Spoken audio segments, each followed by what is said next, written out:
Good morning, everyone. We want to call to order the meeting today to discuss actually the final version of the operating and reserve funding budgets. So with that, do we have a quorum? And I guess we do. We have 6 or 7. Okay, maybe 8. Okay. I have to state the purpose of this meeting, and some of you that have been here before know what it is, but again, what we're trying to do per our statutory obligation is establish a budget for the next year for both the operating fund and reserve funds, and then this budget becomes the basis for the monthly assessment that GRF will assess on the housing mutuals. And we're looking at CapEx today, we're looking at our level of operating expense, and there are some changes, and we tried a couple ideas, didn't pan out, but again, you have to realize that a budget is basically a guidance kind of thing, and we know stuff happens, and like on the CapEx, stuff that's in the CapEx may drop out, and stuff that's not there may pop up as a supplemental. It's happened before, it'll happen again. So don't think of this as cast in stone. What it's really doing is justifying the assessment. On the operating budget, again, things will happen. What we're looking at is year over year on the budget. And we're trying to incorporate shortfalls or advantages that we see right now in the 2025 actual versus plan. But our method of comparison here is the 25 budget versus the 26 budget. So any percentages will be related to that. With that, can I get a motion to approve the agenda? Okay. All in favor? Motion approved. Chair's remarks, I don't have any more. I guess we go to open forum. Anybody? We don't have any comments at this moment. Okay. All right, let's get into it. Our guest speaker today, standing in for Steve Hormuth, is Jose Campos, who is really the head of General Services, but being a team, Jose's stepping in and going to present. Thank you for the opportunity to let me come in here. Trying to wear a couple of different hats today, but it'd be my opportunity to go over the 2026 version 3 budget with you all. And so we do have a presentation prepared here that Eric will be bringing up shortly. But one of the things I just want to talk about just from a general sense is that the format. So historically, we've always had four versions of the budget, right? The first one is really our working one. The second one, we incorporate revisions, and typically what we do is for version 3, it's really the first time we present it to the whole community. We put it on TV6, we do those kinds of things. But with technology, the way it's come, really a lot of these meetings are taking place either on Granicus, they're easily accessible through the website or those kinds of things. So whereas in former days, we would take version 3 to go through a fun-filled 85 slides. Today, it's really going to be a lot shorter. We're going to assume that whoever's been interested has or can view all of these things on the website, and then we're really just going to be focusing on the changes. So I just wanted to kind of set the stage for that. So we'll go through a little bit of an abbreviated presentation here for you, really focusing on what we've been talking about. So again, here is the calendar that you see before you. As a reminder, we started very early on in the year. We actually started having some capital meetings the first week of January. Again, the first portion of the year, we went through some service levels, we did some internal review, and came up with version 1. In the next couple of slides, I'll show you specifically what we did, but I guess what I'm trying to show you is down on the bottom. We're on version 3, the televised portion. After this, we will go into a version 4 where we will present the budget for your consideration for adoption in September. GRF is set to consider that on September 3rd. But before we get too far into it, I just wanted to talk about some overarching items that have really affected the budget. The first is going to be inflation. As you know, there's been quite inflationary pressure, whether it be with tariffs, whether it be everything that's happening and going on. We see it at the pump, we see it in our grocery stores. Inflation has really run rampant. And as we're looking into 2026, there's not a lot of items that we don't have contracts for, but for those that we don't, we did put an inflationary factor in there. So those are some of the items that are affecting us from the outside. Of course, utilities. As you know, utilities have been continuing to climb. So the process for which we've budgeted utilities in GRF is we've taken existing usage and we've compared it to projected rates. And those rates are projected based off of two things. Some entities, such as Altura Water, have gone ahead and approved their utility rates for the following year.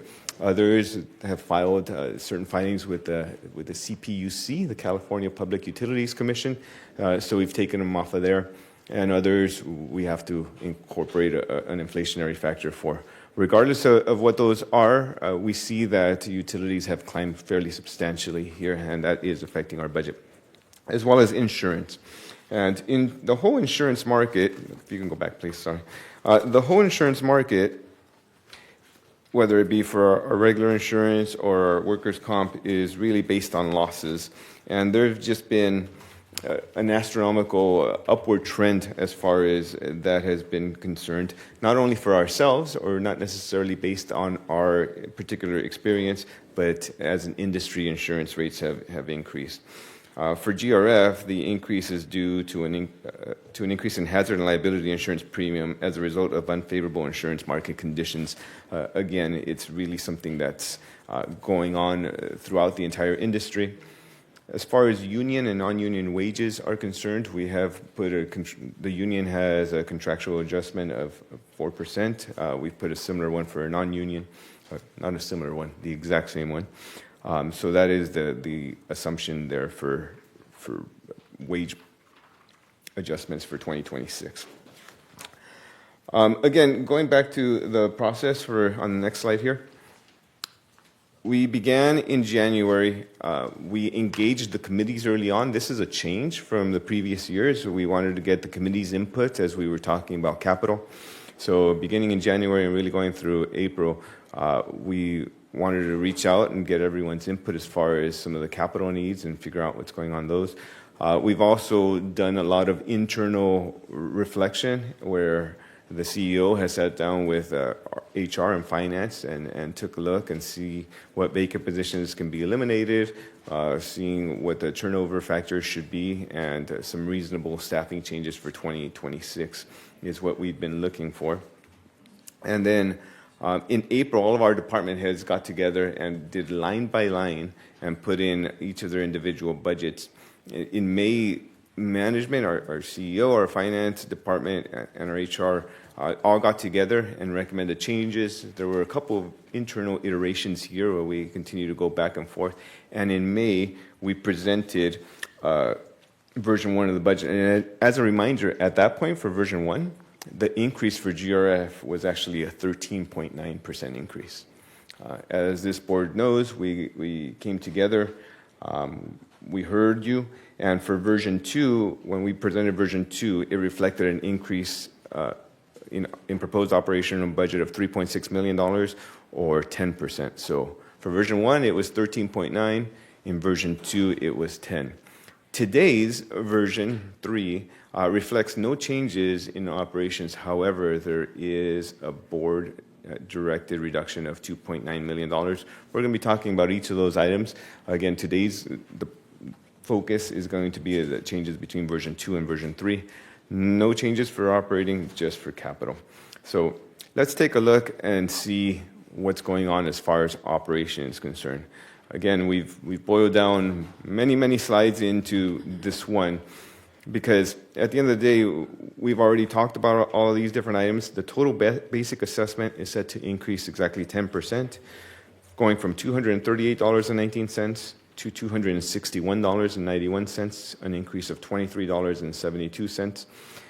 We've listed here on your screen the 5 major contributors. These 5 contributors account for 93% of the total increase. So let's talk about them. Number one is going to be a reserve fund contribution increase of $6.50. It's just shy of $1 million, $993,000.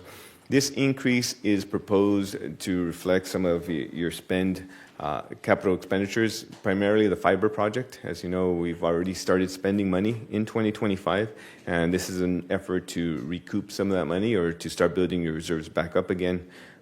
We anticipate collecting about $1 million, $993,000 for about 17 years. $17 million is what the project costs. If we did it for 17 years, then we would it'd be able to pay for itself and it'd be able to refund your reserve fund. So that's the strategy in that increase of $6.50. It's a tough pill to swallow, I understand, but the end result is going to be a good one.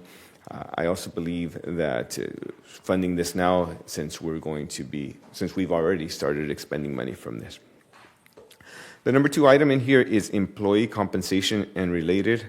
Again, an increase of $796,000 or $5.21. Again, if you actually were to do the math, this ends up only being a 3% overall increase for staffing. But there are a couple of different items in there. We've insourced some items and taken a look at that. So again, it's a 4% standard wage adjustment pool, and then the total increase for GRF for this line is going to be $5.21. Insurance, I just got done talking about as far as being a tough market out there. Overall, you're taking a look at an 18% increase for insurance, an increase of $4.42 there. One of the items that we haven't discussed but is going to be pretty important is going to be the decrease in broadband revenue.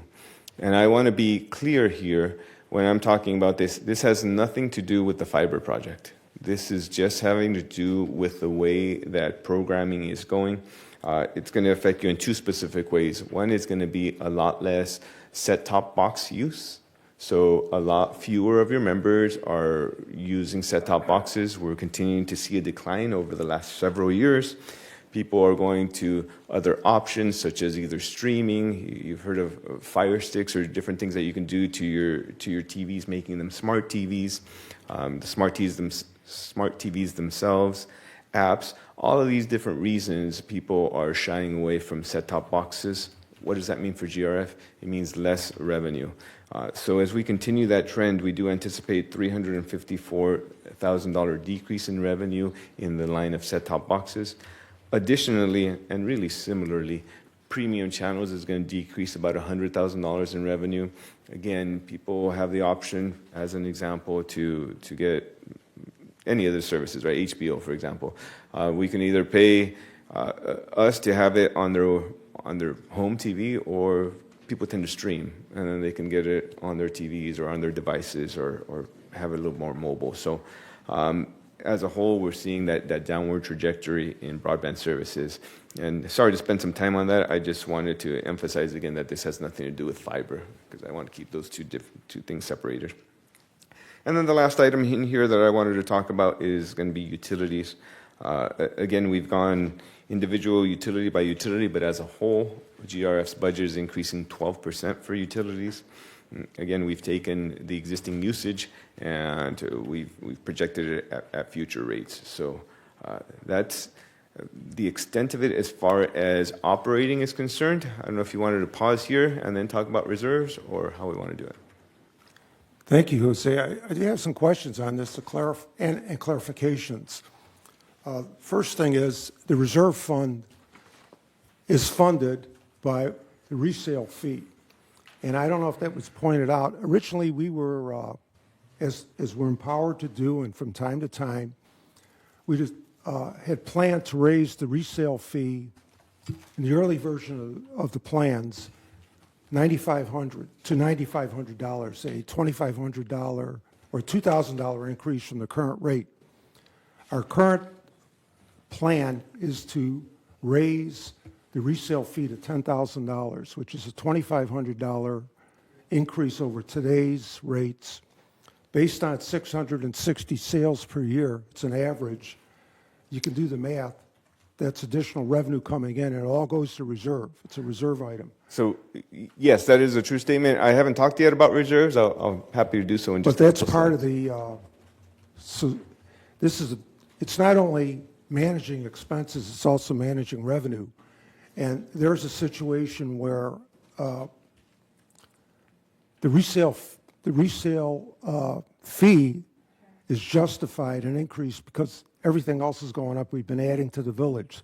So this is value that people pay for when they first come in here. It's really more of a fairness thing, but it has turned out to be a strong revenue generator. I'd like to point out on the insurance, people think insurance is fire, and in this case, I'm told it's automobile. Is that correct? For GRF. There are several. Hazard and liability is going to be your big one, but let me pull it up here.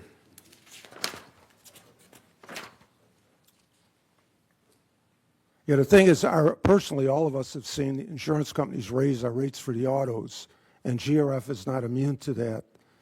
And so a large part of that insurance increase, I'm told, is due to automobiles. I just wanted to verify that or clarify it. So I won't have Karina pull it up. Well, maybe I should. Could you pull up page 11 of 28 of the agenda, please? Just because I want to make sure that everyone understands, first of all, everything that's been given to you on your agenda, but also what's going on with insurance.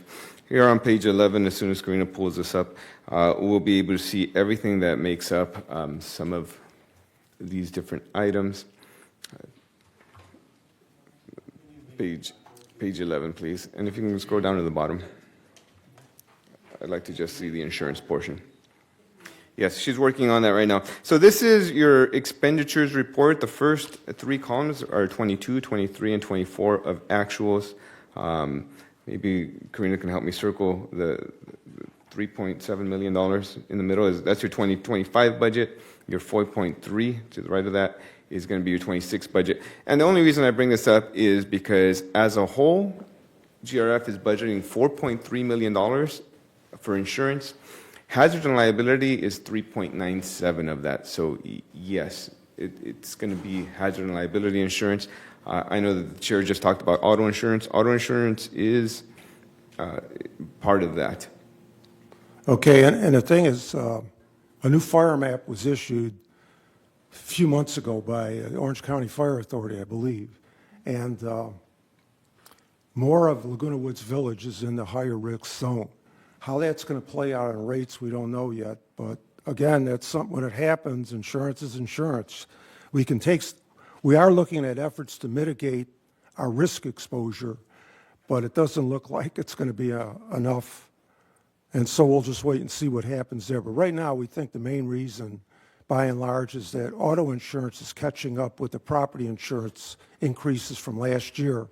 This year's auto insurance is turned. I'd also like to go on to broadband. And, you know, we lost over $500,000 in revenue. And broadband's a great project, but this is the fact. That's the math. And so I'm hoping that the broadband committee will come up with some more revenue by giving value to the residents, not just raising rates, but I hope, strive to get value for the people so we can get some of this back. Okay, we have a point. Yeah, going back to that original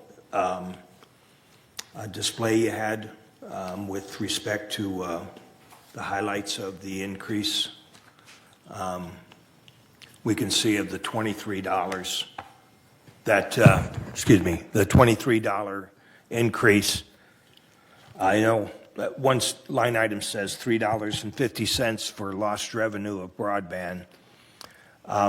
But the other item on here, the reserve fund contribution increase of $650, that is the new broadband project payback assessment. I don't know what you want to call it. That's a bad word to use, but kind of what it is. At any rate, we're looking at $10 of the $23 is broadband related. And I know that we're doing the increase in the transfer fee.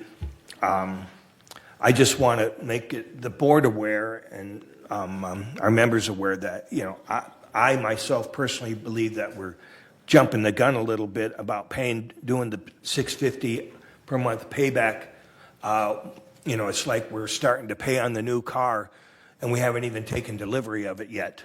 I just think that we could defer that for another year or two, maybe, once the project is done.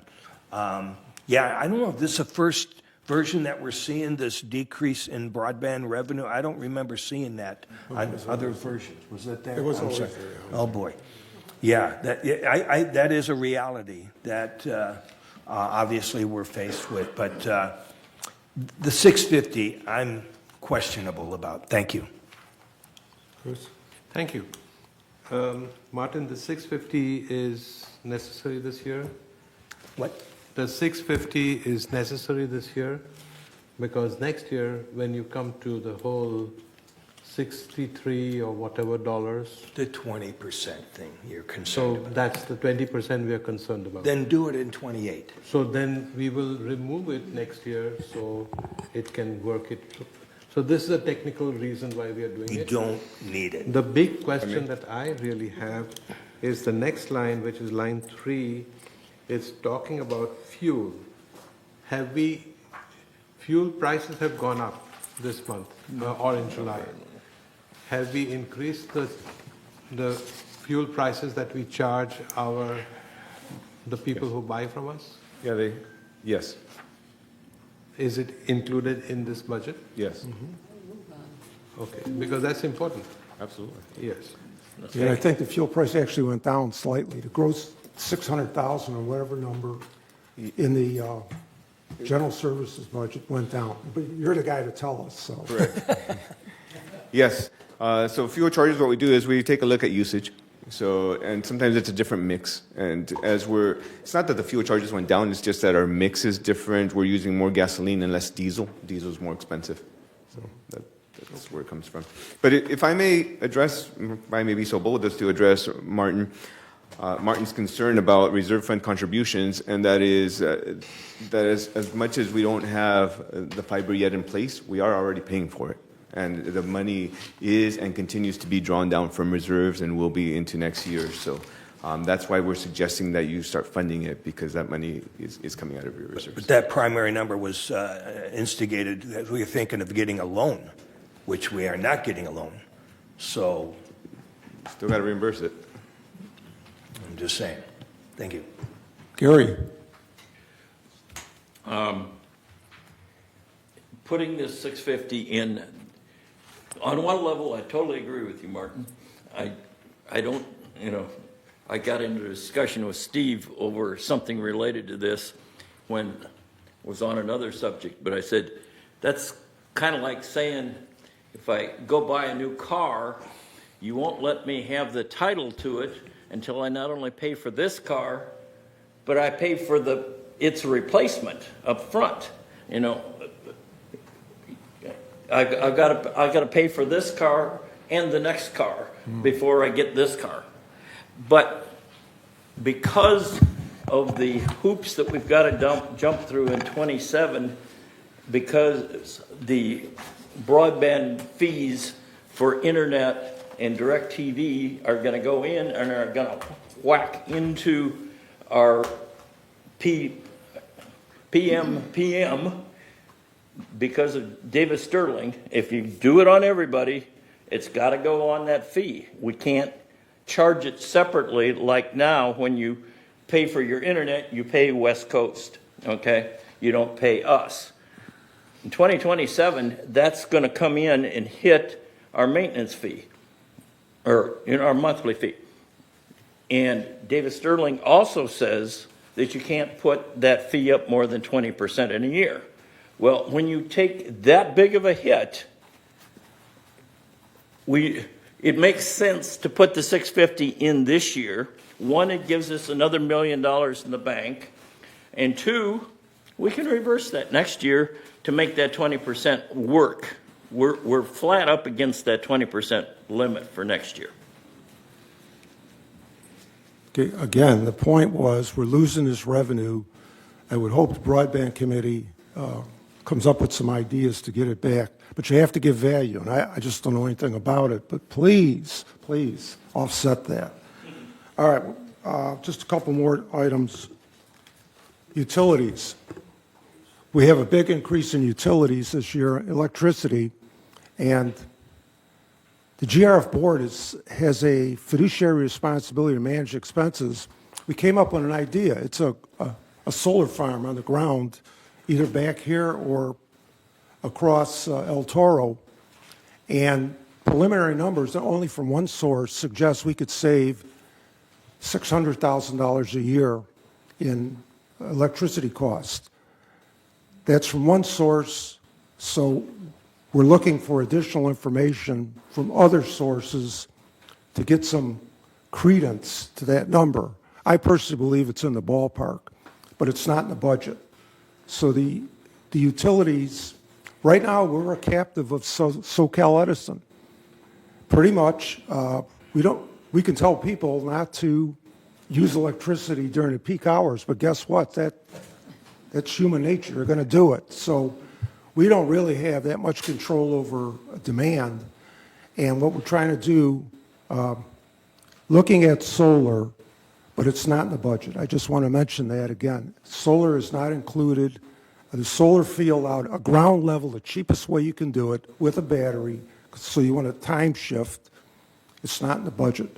And if it were in the budget, it'd be a shade less than $4 million net for capital, and it would save $600,000 because it would save 2 megawatts of electric, roughly. Okay. Anyway, generally speaking, it's not in the budget. Can I? Yeah, go ahead. We're totally in the research phase at this point. I can tell you that I have a proposal that if we did the land behind here, it would cost us a net of right at $2 million. That would, over 20 years, save us $12 million on our bill, net 10 after you do the $2 million cost. Other proposals, at least as of this point, wouldn't, and that's with a 5.5-year basic return on investment. I haven't found any others that will do that well.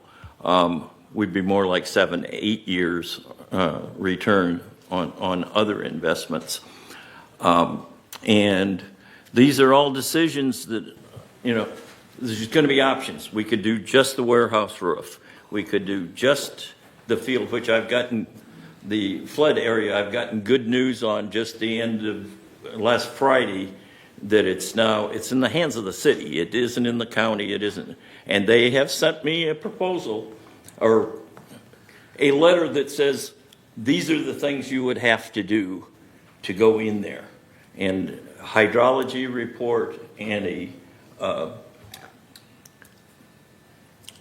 dirt guy would have to do reports. Not to worry. They don't worry about the equipment. They only worry about if it would cause some other problem. But so those are two things that I'll have to discuss with the board, is whether we want to go ahead and get those so we have an idea on that. We have other options that we could do behind the lot up there. I early on got a report where if we took that huge parking lot up there and put carports in that and did the warehouse, that would cost a little more than this would and wouldn't net quite as much because carports are more expensive. But those are all possibilities. But at this point, we haven't got anything locked down. If I was going to really push for anything right now, it would be behind here. We know that would cost us about $2 million. We've got $500,000 in this year's budget. If later, if we sign off on that, we could look at getting a supplemental for 1.5, and that would button that up. And anything else we could look at for 27. All right, thank you. Real briefly, of course. Very brief. To add to what Gary was saying, it is better to do it now than later because prices of everything keeps going up, and the 2 million might become more than 2 million. So we have to think really hard and move in the right direction, because Edison is not going to reduce their rates, and it's whatever amount we are showing, 600, 700, 2 million, whatever we spend on electricity is definitely going to be higher and higher every year. So this will be a one-time setup, and it will keep growing on it. That's all I have to say. Let's not. Well, we got to get procrastinate. rolling here. Let's just keep it. Okay. Go ahead. Can I ask a question? On our assessment right now, the $238 we pay, $17.35 is for broadband. Will that's going to remain? No, that's, Yeah, 17,000. that's for reserves, it's not For for broadband. reserves, yes. Is that going to remain? Or in that 650 is going to be on top of that, or Yes. it is? 650 Jose, if we wanted to have a discussion on broadband, is there a space in your presentation to do that? Sure, we can talk about it now. Are we talking about, Well, they're talking about broadband and. is your question about today? I'm talking about the broadband, when you see the breakdown of the assessment that I'm paying, and it says that I'm paying $17.35 a month for broadband. Is that, I can, no? I can You're saying answer, no, it's- I can it's answer that. published in the Green Book, I can answer that. yeah. Yeah. Let's stick to the 2026 Okay. budget. Yeah. please. Let's Okay. stick to our topic, our Okay, agenda. all right, one more thing. You Okay. said something All right. about electricity, not much we can do about it. We can limit the amount that rooms are used from 4 to 9. Well, I As- beg to differ. We can do a lot, and one of them is cost control by supplementing, drawing from the grid with actually contributing to the grid. In terms of managing demand to make people use it in the off hours, good luck with that. It's never worked. And, people get a benefit from this, and we can't ask them, go without air conditioning or whatever when it's the hottest part of the day. Come on. Or it's dark, don't turn your lights on. Give me a break. No, that's human nature.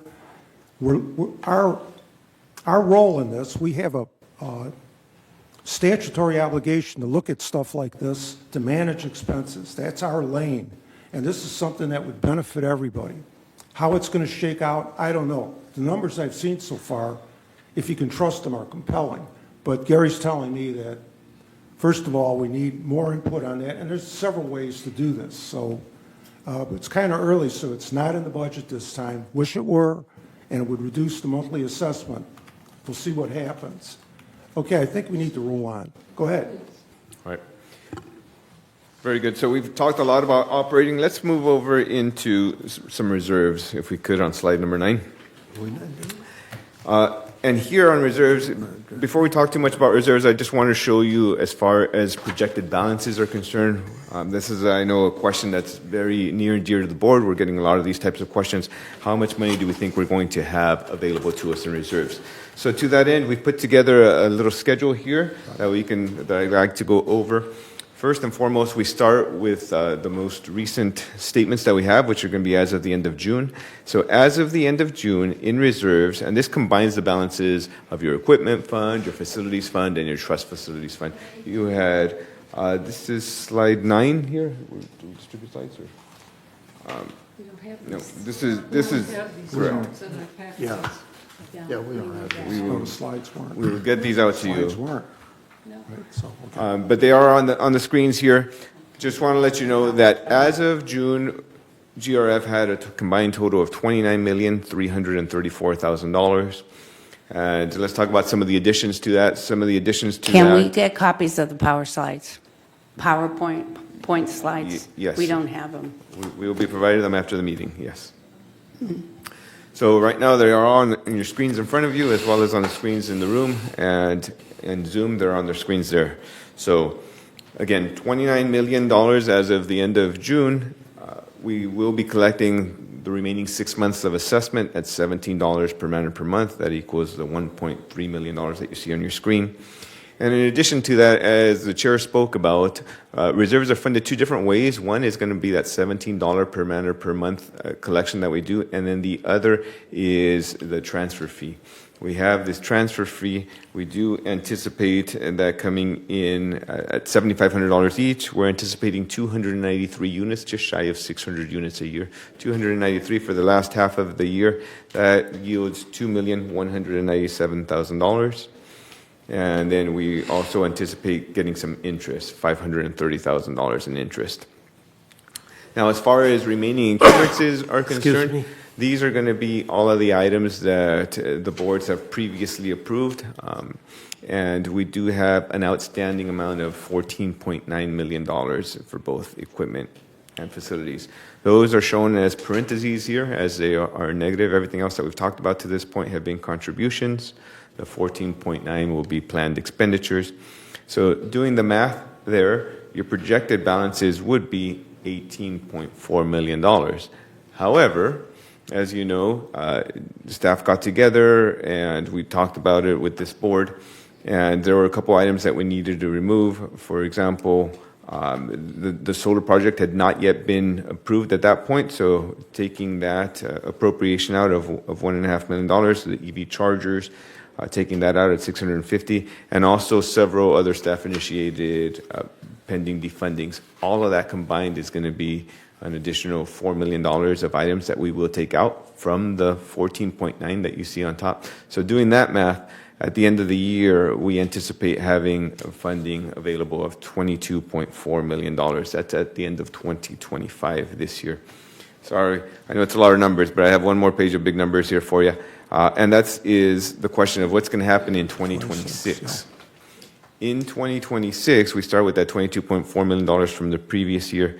This time, we are anticipating contributions, just like we've been talking about, $23.50. That's the 17 that you're already collecting, and the $650 that we've been talking about.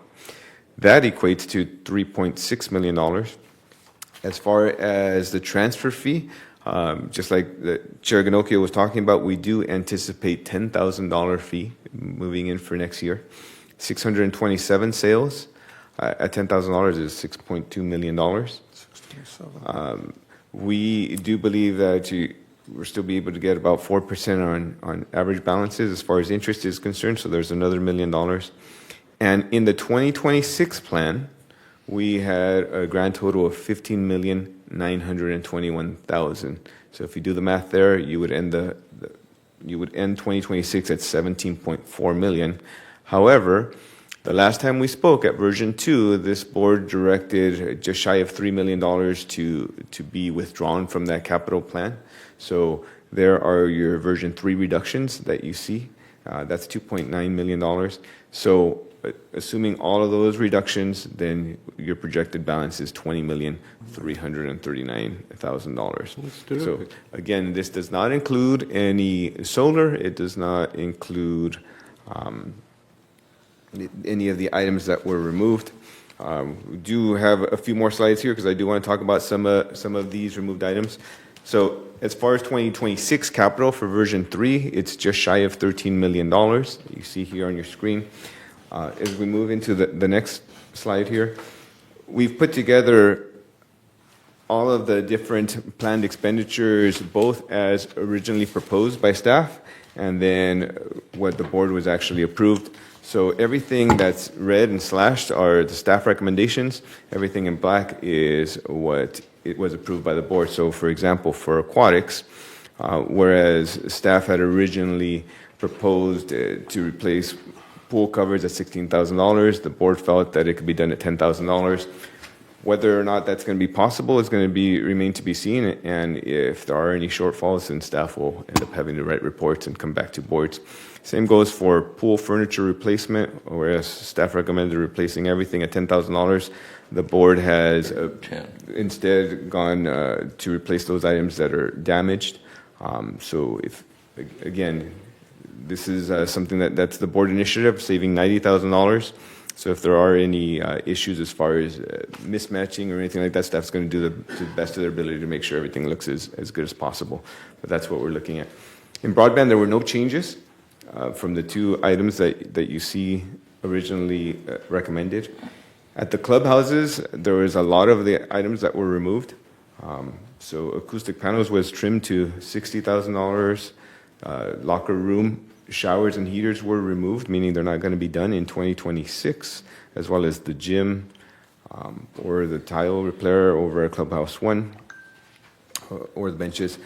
At the PAC, there's a stage curtain repair and fire retardant that needs to be done, but this was removed. This will likely end up coming back just to make sure that we're in compliance with any OCFA and those kinds of items. But for now, the recommendation is to delete it, or the direction that was provided by the board, I should say.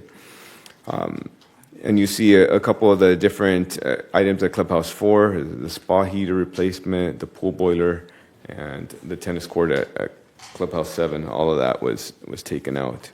Of particular interest is going to be that last line, miscellaneous recreation equipment. This was trimmed to $25,000. This includes things like club requests that are normally come out of this.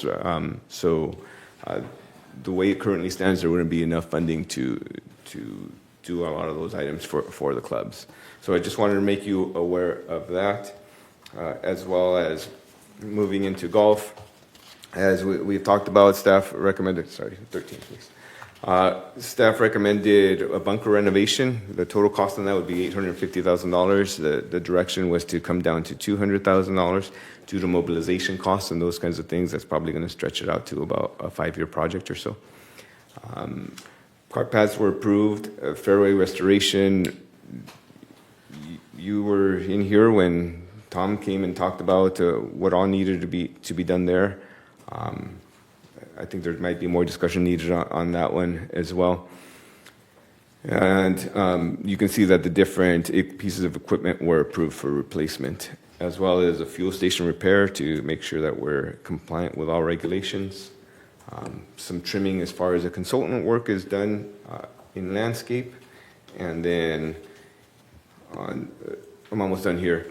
There were some contingencies removed for light pole replacement and maintenance. There was the equipment, miscellaneous equipment was halved, so less contingency.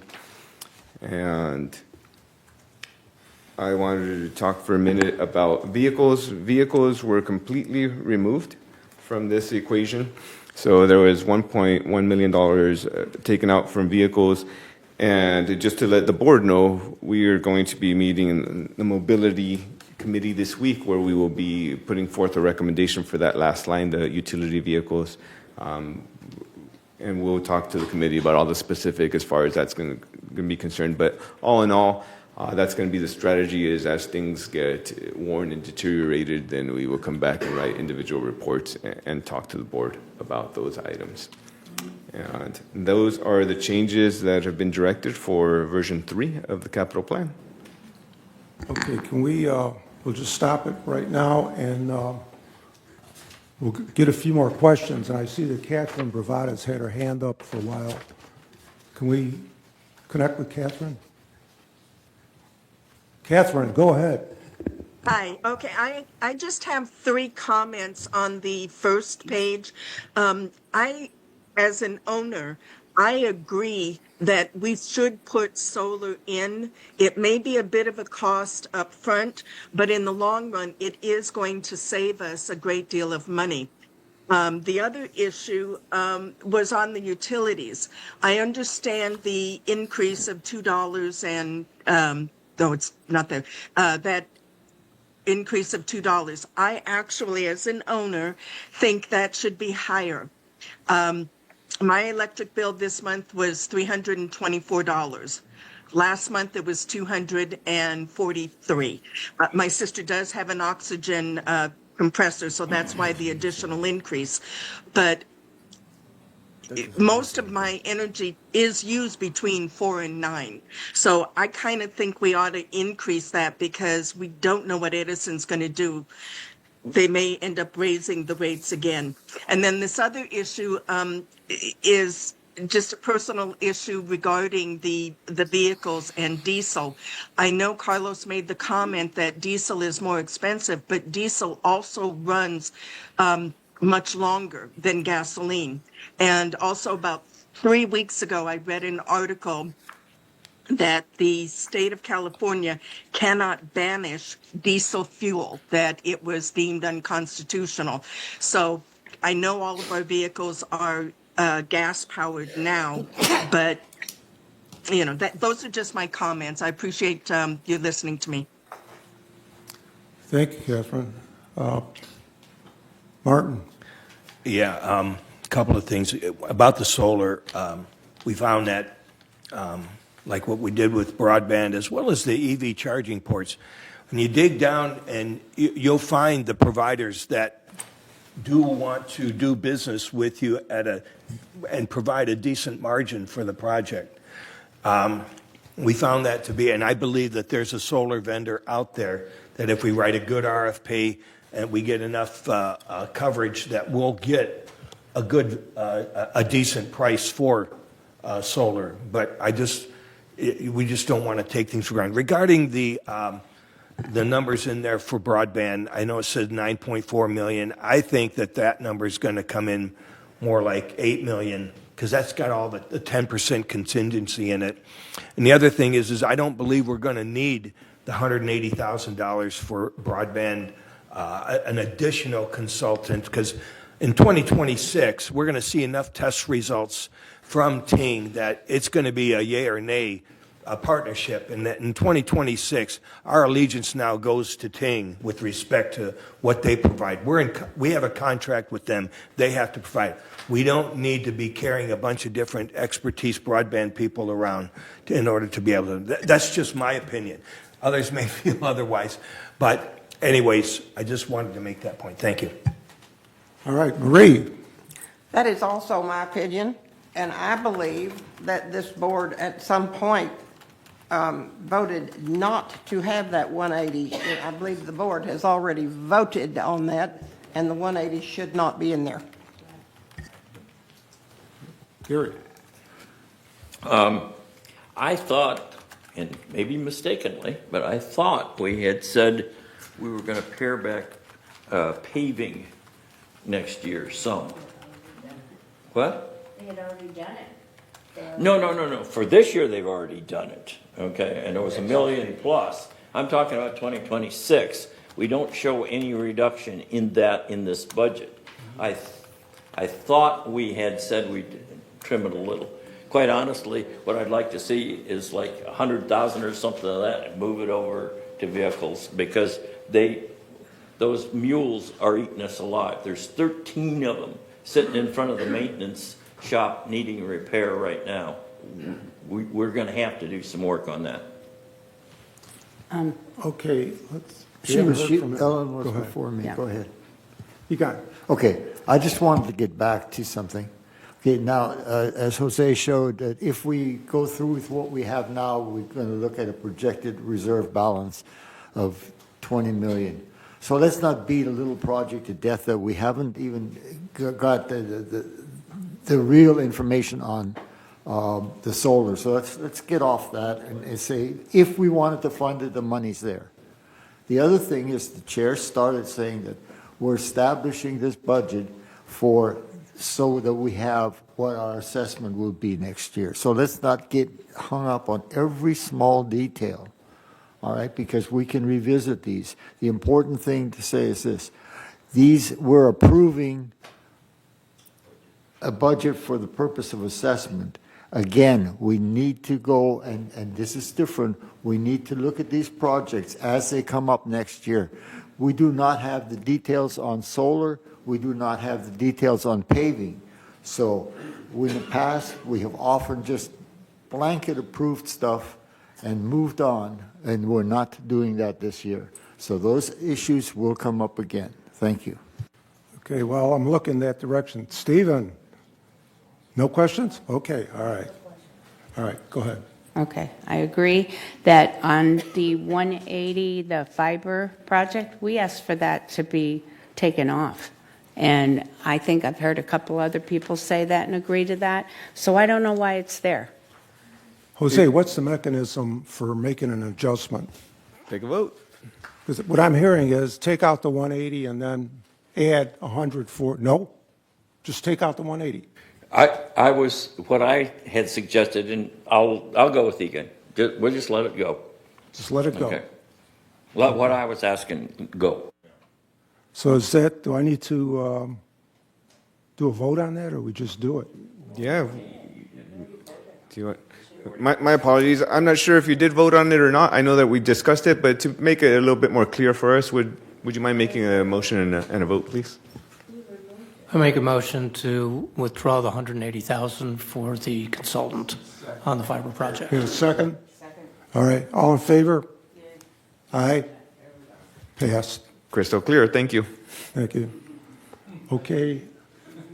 Come on, the audience must have some questions, and I think they do. Mickey, come on up.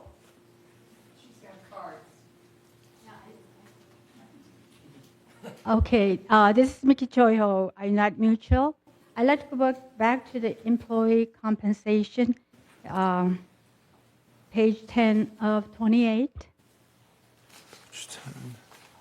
Expenses line, second block of the page. And as Jose pointed out, that the whole total employee compensation is 3% up, which is great. It's a good job. But as long as I understand that union wages usually they require 4% increase. And however, according to the chart, they are 5% decrease.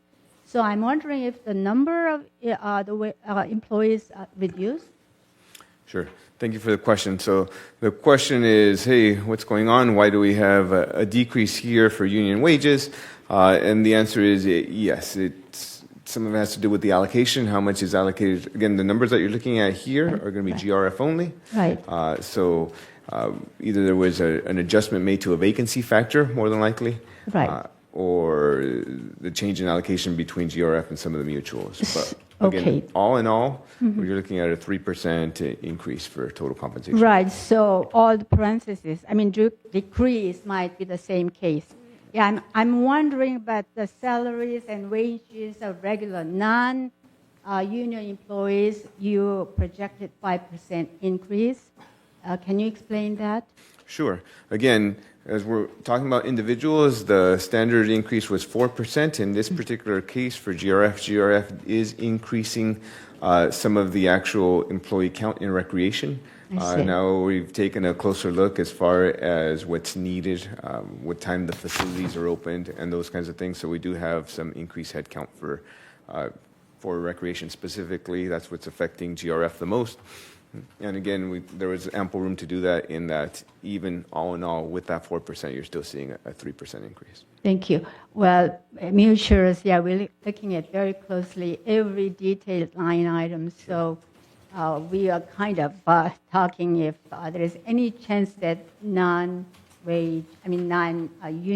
wages could be reduced a little bit below, 4%. That's I know it's a very sensitive issue, really morale for the employees, so on. So we really for all employees are really, positive and has a positive energy and happy to work here. But again, this year is very tough for the mutuals in terms of budget. Thank you for your explanation. It's very clear. Thank you. Thank you. Mickey, point of reference, and everyone else, page 15 of 28, attachment 4, does show the head count, and we've actually dropped 13 heads on that chart. And it lists how it happened. So Jose, you have that chart? It's Yeah, it's on the screen right now. okay, here we go. Anybody have any questions on that? Just for understanding, it says 26 version 3 approved and 26 version 3 funded. We haven't funded. Where do we stand on that? We haven't funded anything. But So the proposal, and approved is a strong word, this should say proposed.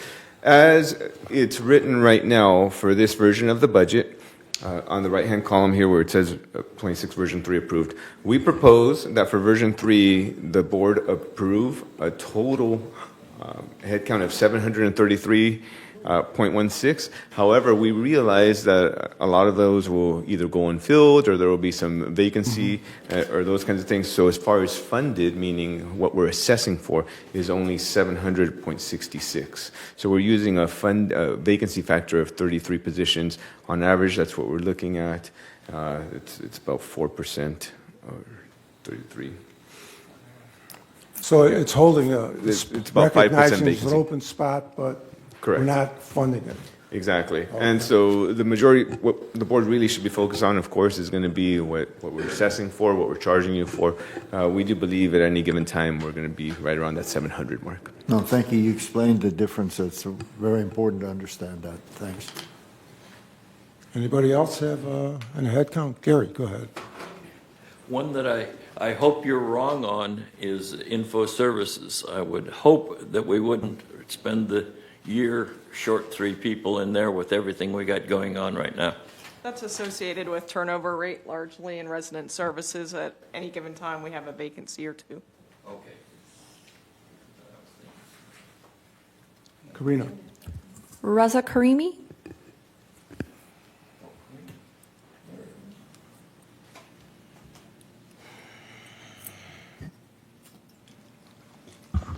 Good morning, Board.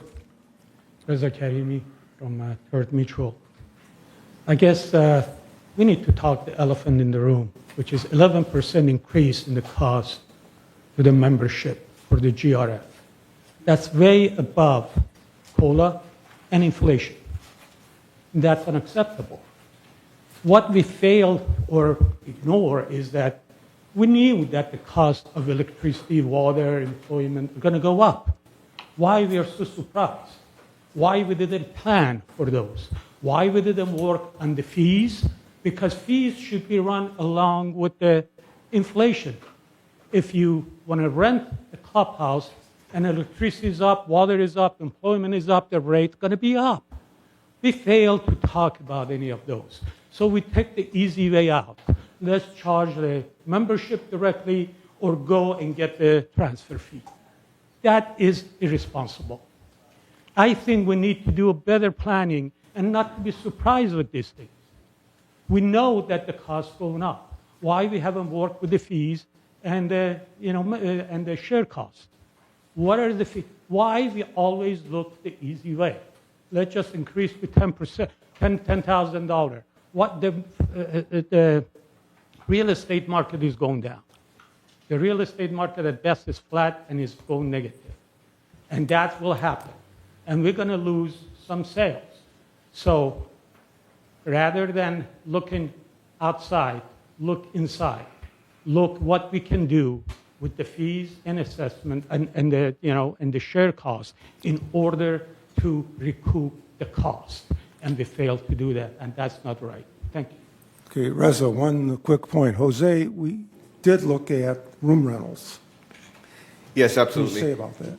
So the board can anticipate taking a look at room rentals before the end of the year. I know Steve was going to come back and suggest some changes as far as that is concerned for both room rentals and also for golf. So those are some of the items that will be coming before the board. The business plan does include increases to those, and I understand Director Karimi's frustration, but I just want to remind everyone that with the shared cost concept, what is it, an 80-20 split or something like that, as prices increase, revenue will also increase, but you're only offsetting 20% of that. So the balance of that is going to result in more assessments according to the way we're situated today. I'm also told that the resale fee is competitive with similar operations in Southern California. So it's not like we're gouging, we're just doing what everybody else does, and collectively I think there's a justification for doing it, and so we're not gouging anybody, and who knows what the right number is, but I guess the number's what the market will bear. But on the other hand, we need to take care of our residents that are staying here. Now, if people want to sell their manors and move on, that's great, and we're trying to keep up property values by doing maintenance, making the place look nice, and we could slow down on that, but that's not what we do. In GRF especially, We're trying to keep the place looking nice. We're trying to make the clubhouses and all that recreation function attractively. So if some people suffer some economic loss on their way out of here, it's a choice we had to make, and we're choosing the residents that are staying. But we're aware of them, but we're taking care of the people that are staying here. That's primary, job number one. You got something to say? Oh, I was just going to talk a little bit about as far as the amount of resales. I know there was a comment made as far as the economy going down and having fewer resales. We did look at some averages, right? We have a high water mark of over 900 resales in the community. If you take a look, the amount that we budgeted is 627, based on some more recent history. What's the number really going to be? I don't know, but I think that 627 is a fair assumption. Okay. I had my hand up. All right, Marie, go ahead. I want all of you to know that this board, and in particular, the Activities Committee, is working very diligently to find ways to make sure that, say, when we rent a room for something, that the price we charge for renting that room actually covers the lights, somebody cleaning it up, all this stuff, all that stuff, et cetera, plus making a little tiny bit of money, okay? Or some money, or a lot of money, okay? But we're working very hard on that issue. And another issue which relates back to the last discussion about employees. VMS, okay, is working very hard to try to get quality people to work for us. Well, we have a very low amount we're paying them. Well, if, say, one particular area was looking for 28 people or 30 people, okay, if we were somehow able to get a consultant, we're always getting consultants. If we were able to help them by giving them the opportunity to hire consultants to see if the reorganization of the utilization of those 30 people could better be done by 10 people, 15 people, then we could pay them more. If we could pay them more and pay out less. Those are my thoughts. Ellen. Okay, Reza brought up shared cost, and there is nothing wrong with us rescinding the shared cost resolution that is out there and creating a revised model where the user pays a higher percentage. So that shared cost resolution is from a long time ago, and there is nothing wrong where we can't create a new one. So that might happen. Gary. I'm going to keep beating this horse. 2027, we're up against a big hit because of the internet and direct TV hit that we're going to take. Huge amount of money that has to go in there. From my perspective, yes, there's things that I would like to see us do as far as raising revenue this year, but from a financial point of view, it's better to look at those in 2027 so that we bring in revenue to help it make that 20% number, or hopefully even a little bit less than 20. But that's going to be a challenge. It's going to be a real challenge in 2027 because of that hit, because of internet and direct TV going on our monthly bill. Ellison. Attachment 3, revenues. It shows our total non-assessment revenue. 24 actuals were $10,900,000. Budget for this year, for 2025, was somehow miraculously we're going to have another $1 million coming in, to making that almost $12 million in non-revenue and non-assessment revenue. Now we're looking at being a little more realistic about the 2026 budget, because 2025 is tracking below plan. Is that correct, Jose? Yes, that's correct. Yes, it is. And we know it's doing that. So my suggestion that may take the form of a motion is that we task VMS departments to bring us the difference. Find us another $1 million in various ways, in revenue sources, in additional savings, so that we can have a realistic budget and that we collect revenues from people who use facilities heavily, who want to rent, who want to buy things that the rest of us necessarily don't want to buy. And I would put that out as the task and the challenge for VMS departments to show us some money. We need $1 million in new revenues added onto the budget. Show us how. Interesting. Egon? I was just going to ask, aren't next year's, clubs have already renewed for next year. Am I right about that? Yes. So they've renewed and in some cases paid. I think it comes due in August in any case. So our 26 fees are set. For that. Yeah, for room But we rentals. have many other sources of revenue. Okay, I just wanted to point out that one thing, but I agree with Riza that we should increase the room rentals because doing it 3% when all other costs are going up more than that, it just doesn't make any sense. Thank you. I'd like to point out, though, that one shoe doesn't fit all. We have to be aware that the smaller clubs have very limited resources versus the larger clubs. And there's this fairness thing, and across-the-board kind of stuff sometimes is not fair when you really look at it. So it would be easy, in a sense, to just raise it across the board, but we need to study this stuff and to make some link between cost and revenue. It's wrong to charge somebody for something, for an expense that's not theirs they're causing. That being said, we have shared expenses. This place is all about opportunity to be whatever you want to be. You want to try this, we give you an opportunity to do that to a point. But the point is that we have to give our residents, as part of the social contract, this place is marketed as a place to try new things, and we can't stifle that. We just have to manage it better. All right, Ellen. To answer that, Andy, there is a lot of drop-in facilities where it's free, doesn't cost anything. So, but my question is about community events. At actuals for '24 was $633,500. What is that exactly, Jose?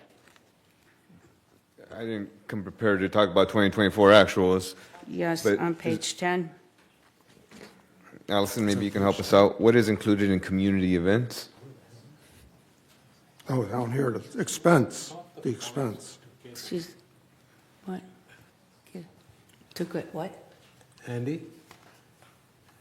Yeah, that's on page 10 of 28. That's. Yeah.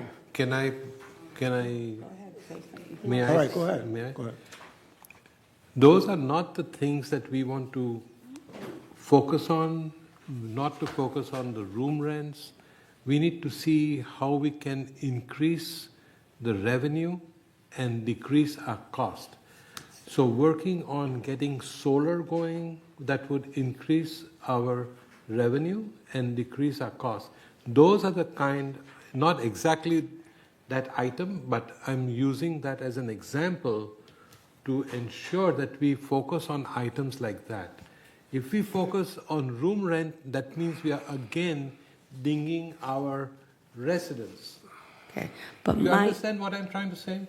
Oh, That is wait, the can point. I finish, Andy? Ellen's I want got to a finish, response. Go ahead, because I Ellen. never got an answer from Jose about the $633,000. That So- could be part of the million that we're looking to recapture, in addition to some adjustments to fee rentals. Sure, while Allison comes up here. 1 second, Jose, I can answer that for you. Those are the community events that recreation puts up for us. And correct me if I'm wrong, Allison, that these are different events which is done for the benefit of our residents, to entertain or whatever, those kind of things. But it's not, don't reduce what we give the residents. Find ways to improve our expenses and create more revenue. That is the direction we need to take. Andy? Yeah. Andy? Not pinpointing small dingings that That's not small. increase it by 1 cent, 2 cents, $2, $10. That's the wrong direction we are taking. That's nickel and diming everybody, and eventually you'll be paying for it too. The point is that we don't have to make money on every community event. For example, the Unity thing that's coming up in September, it's a terrific idea. And if it costs us, we're trying to develop it that it doesn't cost us anything. But if it does a little bit, so what? The value of community coming together can't be measured. And there are certain things that we need to spend money on. It's a good thing to spend money on. More importantly, though, we have to look out for resources and make sure that everybody in the community gets a chance to participate. That's a fairness issue. Stuff has got to be there for people to come out of their houses, socialize, get engaged. And if that costs us net something, so be it. That's my opinion on it. But, Andy? you know, Andy? Stephen's got something. Go ahead.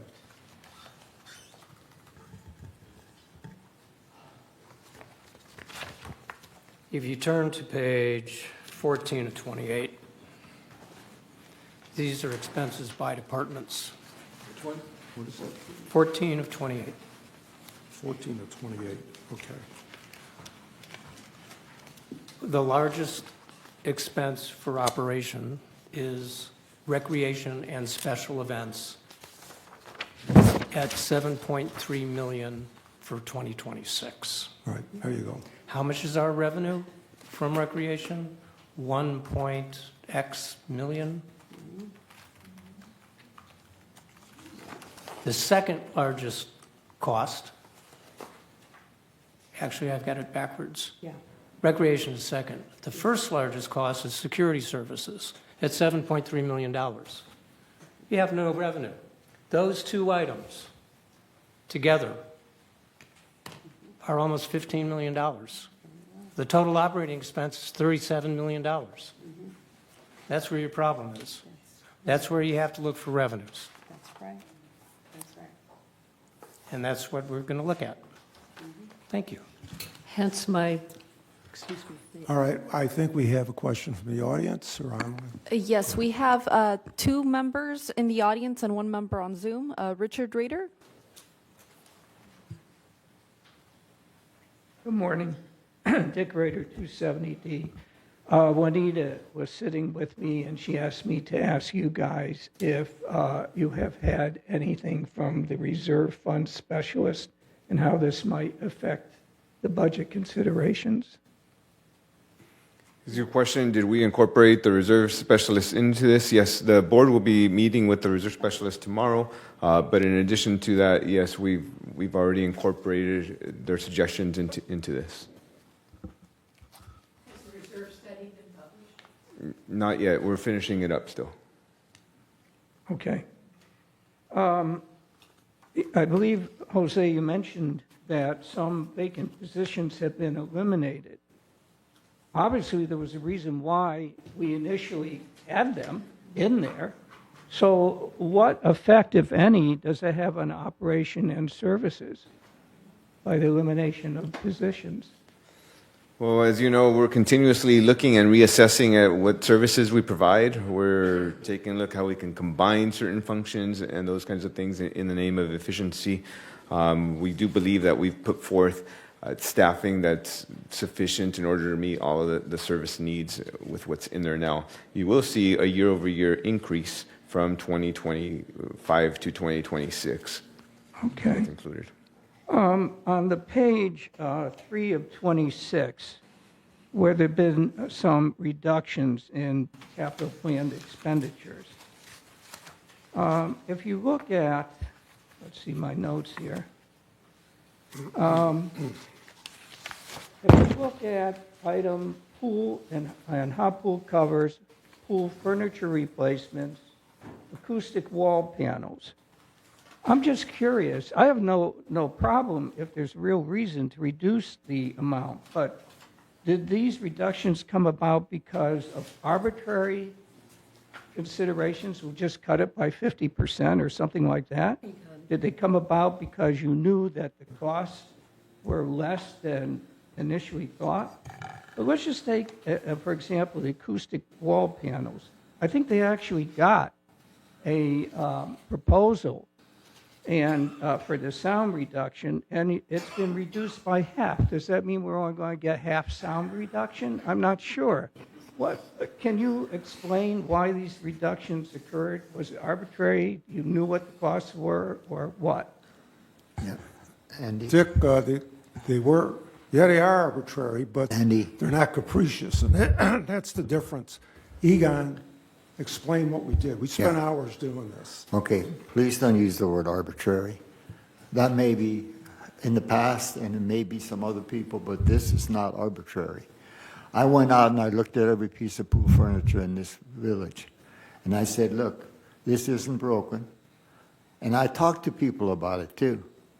And they, you know, so that was one of the reasons why that was reduced. And we just spent, get this, we spent $190,000 on pool furniture a few, 3, 4, 5 years ago. This stuff doesn't just fall apart sitting there, okay?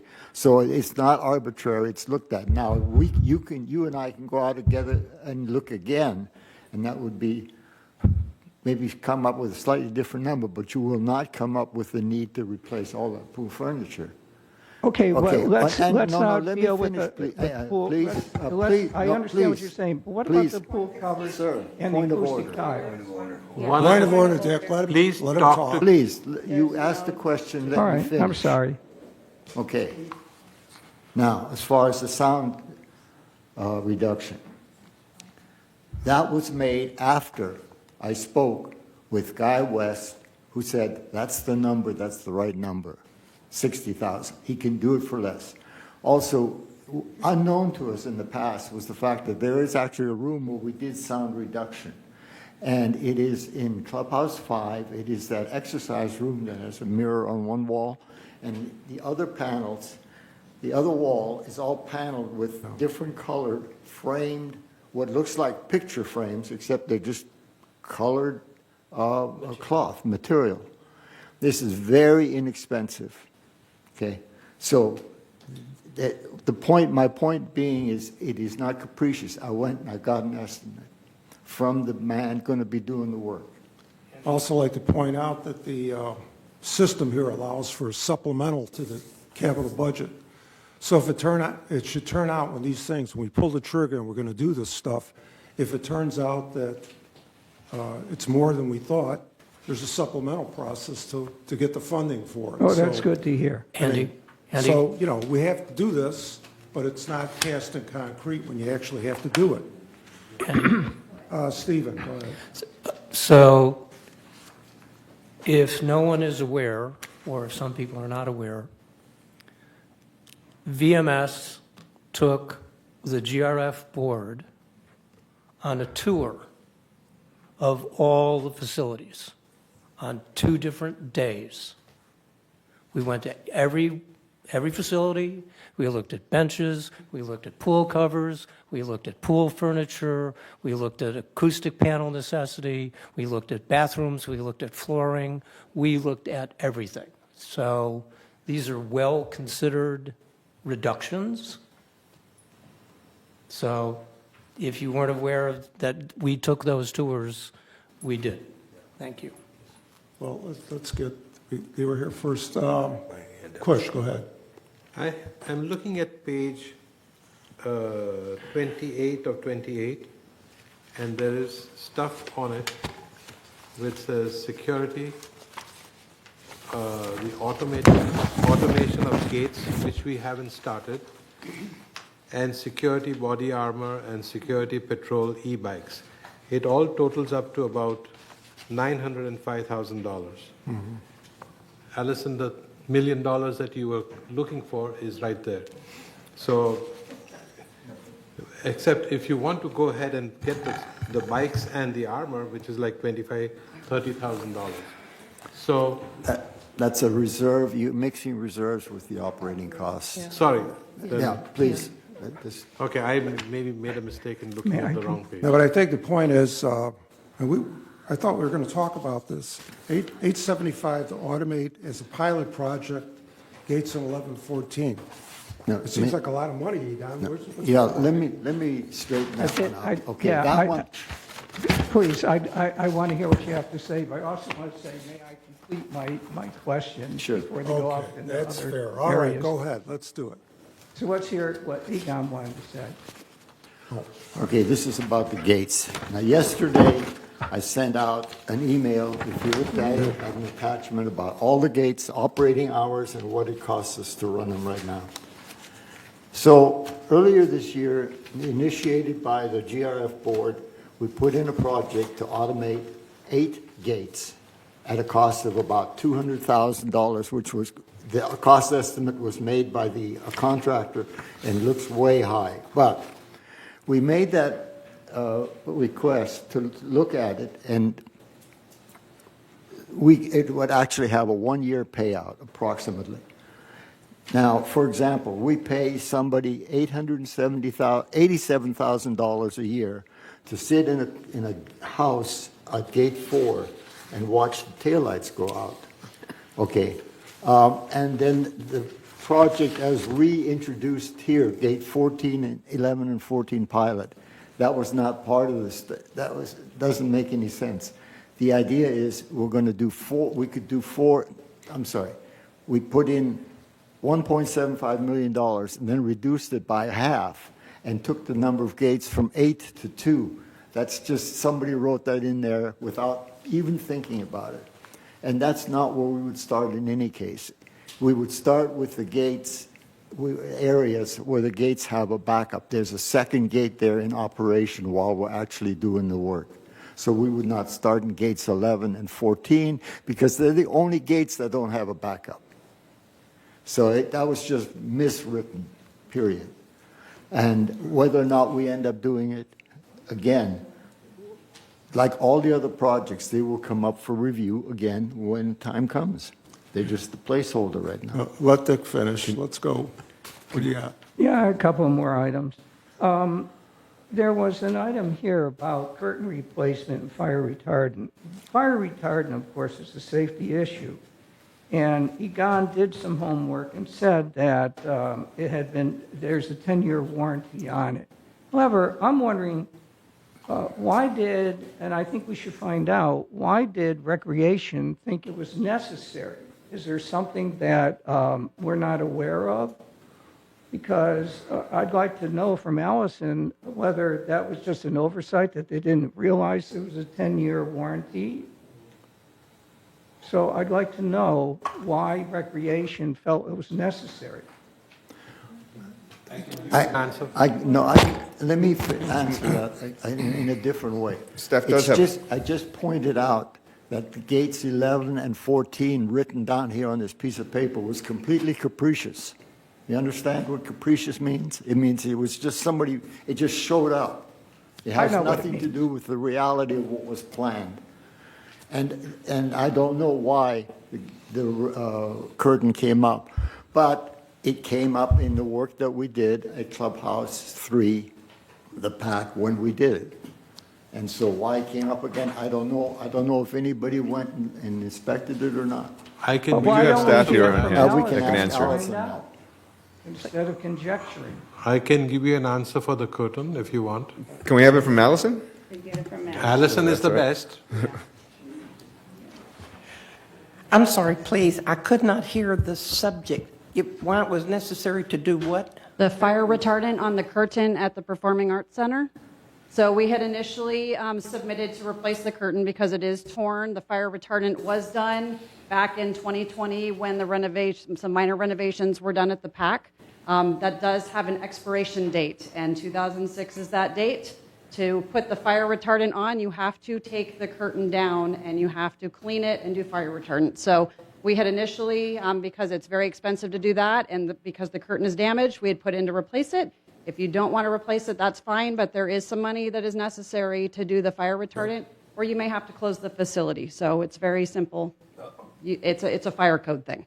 So we can lessen the amount that was submitted. We do have a quote for cleaning and retardant only, but they don't just go in and spray it. You have to actually remove the curtain and have it done. Thank you. Correct. I think this is very instructive. I think the work at the committee, I commend them for doing it. But it's very important to hear why we're doing things. And this was a perfect example of it. I had maybe another thing. I guess you're going to be looking again at whether we're going to eliminate vehicles. Is that it? No, staff's recommendation is that we replace a lot of the vehicles, but the committee has put a one-year moratorium on it. Oh, I got confused because I thought you said you were going to raise this issue in the mobility. Specifically, we have utility vehicles right now that are up for replacement. The staff is going to be bringing forth a supplemental appropriation request to that committee to replace those utility vehicles, despite a moratorium. Okay. I think it's very important that we take a look at that because, as we all know, vehicle prices are going to increase. So you kick it down the road, it's just going to cost you more. And I'm not suggesting, obviously, that you replace every vehicle, but you may want to replace certain ones this year in order to save money. Let's see whether there are a couple of things here. Richard, I think you're done. Thank you for your Why am I comments. done? Yeah. Well, you're because beyond the we- 3 minutes we for have- one thing. 3 minutes. But you Yeah. raise good points. We have to open it up to other people too. Okay. Right. May staff have But he an has a- opportunity you have to a respond about response. Go gates? ahead. One of the big reductions, and I want to say and plug in for the golfers that of our membership, there was a big reduction for bunker maintenance from 844 to 200,000. We're just deferring. That's one of our deferment projects that we're starting in 26 and are going to be finishing it years beyond that. We don't think that it's going to cost us only 200,000 to do all those bunker maintenance. Yes, Allison?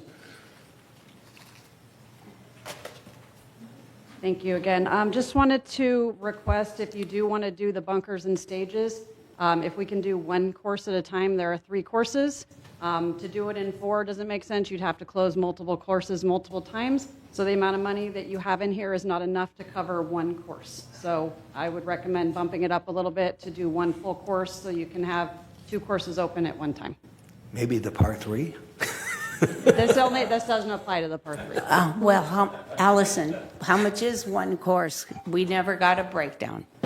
Not even We in did have a CIC. breakdown provided before, but if you do course 1, it's $327,000.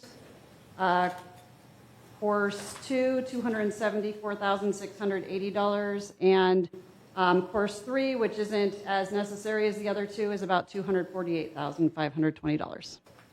Thank you. Okay, Allison, go ahead. Yeah, I would just point out, if we could go back to slide number 5 of your presentation.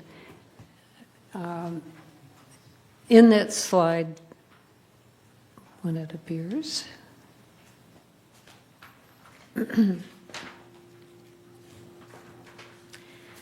Okay, here is budget development process, and in it you will see that the departments gave input on line items every step of the way. So this isn't just this board sitting here and making up fairy tales about budgets. It's with the input of the departments and VMS that are responsible. So I want to assure you that we have listened to our corporate members, that we realize that you want a healthier reserve budget, and that in order to do that, certain things get deferred, some things get put off, some things get scaled back, downsized, and other things get not done at all. But all of this work has been done with full cooperation and information from the departments. So thank you. And I Okay. will reiterate my suggestion of asking staff to find additional revenues from all those departments, not all cost savings, but revenues, in the amount of about $1 million for 2026. Okay, before we pass over this, the $875,000, it's too much for the gate automation? Too much? Can we hear from our director? Is that okay? We will. What, I'm asking, the $875,000, It's too much for 2 gates, yeah. so what would you suggest? I suggest we go back to the original and plan on 4 gates. But first, let's hear from Eric, and we'll go forward from there, okay? And while Eric comes up, I just wanted to dispel something that was said, and that was that our gate ambassadors get paid $80,000 a year. That is not even close. Just wanted to get that out there. Well, whoa. What did they, okay, Jose, what does it cost us to operate Gate 1, which has 24-hour attendance around the clock? I don't have it. Give me a ballpark. I'll give you a ballpark, $175,000 plus lunch relief. How do I figure that out? Well, gee whiz, 24 hours a day is 8,760 hours a year. At $20 an hour, that's minimum wage plus the sundry costs that we put on, $350 for SSI deduction and insurance, workers' comp. You put that up to $20 an hour. That's $175,000 a year, period. Correct, but saying that they make $80,000 per person is not the same thing. I didn't say per person. I said per gate for the year. That's only gate 4, which only has 1 person 12 hours a day. The other ones are 24 hours. That's $175,000. That's the plain and simple fact. That's something that you should be able to calculate or know or whatever. But I'm just really a little bit annoyed that you keep thinking that we just make this crap. We don't. Maybe some other people do. Okay? I needed the clarification that $80,000 wasn't for one person, so if I misunderstood that, I apologize. Yeah, but I mean, Mr. Chairman, I have been on hold for 40 minutes. Can I be recognized at some time? we don't see you on the, I'm sorry. We don't see you, yeah. Who is this? I've had my hand raised. Oh, Sue Kwam, okay. Yeah. Okay, is it, is it okay if I speak now, or? Can we get Eric? Yeah, you've been waiting for 40 minutes, can you wait a couple more minutes, please? Absolutely, We will get to you. absolutely. Thank you you weren't on the screen, we didn't know. Sorry about that. Okay, let's work this out. No, Eric has the Let floor. Chief Nunez weigh in on this. Thank you, Treasurer. It's not quite as capricious as you might think, where gates, the gates that we selected. What had happened was we had an original plan that we presented to SEAC regarding our gate program. They never included gates 1 and 3, by the way, because of the flow. The traffic flow that we currently have right now is just about 10 million entries. That's service vehicles as well as residents and guests. And most of the gates systems that we were comparing it to have probably less than a fourth of that kind of traffic flow going through their gates. As a result, there is always complaints about how long gates take to open so that people can proceed. Well, if you have a gate that actually is automated, there's a reduction. They can only allow one person to go through, and then the gate has to close and then open. And so that kind of gate flow, if you will impact some of the gates, and especially the high number of gates, or the gates that have the highest number of traffic flow going through there. So one of the things that was presented to us when we presented the whole project was that we were going to have to reduce that 1.4 million by half at least. So when they did that, we looked at, this would be actually an opportunity to do a pilot project to look at gate flow and the actual operations and how quickly we can get cars through and cycle through this, and the manner in which visitors that maybe don't, since we're not going to have an actual person at the gate, how would they actually communicate to dispatch and be let in. So it provided an opportunity to actually go through that exercise. And so we looked at 3 gates, actually, 6, 11, and 14. 6 because they close at 11, and for first responders, this would allow a gate to stay open longer, and they would be able to use that as an access point, but and residents as well, obviously. But gates 11 and 14, although they seem like they only have one entrance, and that would break down that entrance. Gate 14 actually has a very wide entrance and exit, and we could actually use some of the flow that would come out to go in, and we looked at that as the entrance gate is being barricaded, and didn't have to do that manually until it's actually put into place. But one of the things about gates 11 and 14 is that they have a higher queuing factor, because the cars can line up many more cars can line up at the gate, and we can look at how that flow goes because of that queuing factor of the gates, and because they're isolated that way, it's a little bit easier to monitor. There's less traffic flow going to those gates, especially because they don't have the recreation facilities that people are normally going into and experiencing. So we can actually have a much more controlled environment to go through that. And the numbers that we came up with that were numbers that and obviously, with our chair of SCAC, Egon, he's been working and calling our gate company to see about sharpening that pencil and looking at these numbers. But the number that they had given us was projected at $712,000 for the 3 gates that we were looking at automating, which is the number we were hoping it would go down to, with about a 15%. We were looking at a contingency, because that was what the budget wanted. The goal of the budget was to half the amount that we had initially and get it down to that number. And so we looked at those 3 gates as that we could easily get that number and meet that number in terms of the budget. It would also allow us to monitor how we actually function, how it functions, before we invest much more money into the system, and seeing that it actually works, and what are the little bugs that we have to figure out before we go much more live. But I don't think that gates 1 and 5 will ever be able to be fully automated, because of that is our busiest 2 gates.